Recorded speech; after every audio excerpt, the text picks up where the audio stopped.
Happy Friday! As you can see, I have my friend Kristin here. We are here at the neighborhood house and we're gonna do some service together. That's why we have our name tags. We know who we are, but it's gonna be for what we're gonna be doing today with the kids and all the events that are happening this afternoon. And as we approach, tomorrow, 9/11, it's been 20 years and I can remember exactly where I was. I can remember who gave me the phone call to turn on the news, and when I said any channel, she said any channel, and just the disbelief of watching what was happening and the towers coming down and hearing about the Pentagon.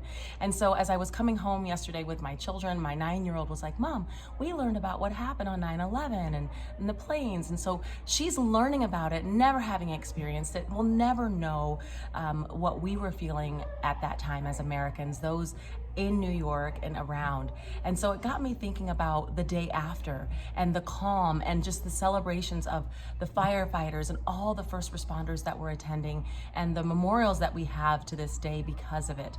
And it just led me to remember how not only do we remember what happened on 9/11, but we continue to have that day of service and the importance of what service is and how giving back not only benefits others, but benefits yourself. So I asked Kristin to tell me a little bit about what she thinks the importance of service is and why it's important to share that with children and what she likes to do with that.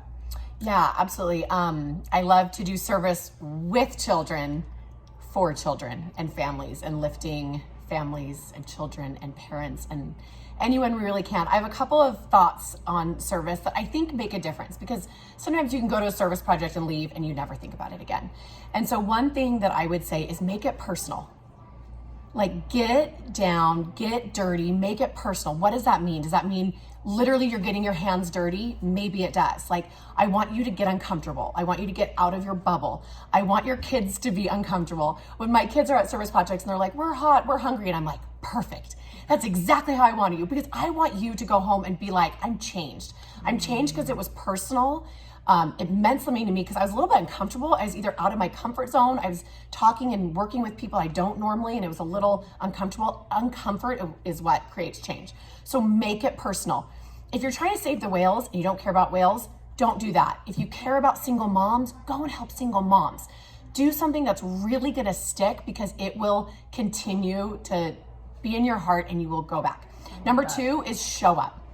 Keep showing up. Half the battle is just being there. Oh, yeah. It's just being there, and then it's coming back. And then it's coming back again. And for kids, it's so important to say, hey, we're at the neighborhood house today, but guess what? They're here next month and the next month. And we're going to come back and do dinners again, because this doesn't go away. Consistency. Yeah. The need is still there. Yeah. And I would say my last thing is make it part of your family culture. It's not just an event that you go and do one time. It's who you are. It's what your family is about. And it's the more that you get involved in giving back and service and different opportunities, the more that will come your way, and it will truly become a part of your heart. It'll break your heart a little bit. You'll get your hands a little bit dirty, and you'll see your kids, in a different realm, out of your bubble. It literally changes your life like nothing else can. But you have to put in the hard work. You can't always have it handed to you. Like, do the work, show up, and make it personal. Yeah, and let's start today. So those are just some Friday facts. So good to be with you. Have a great weekend.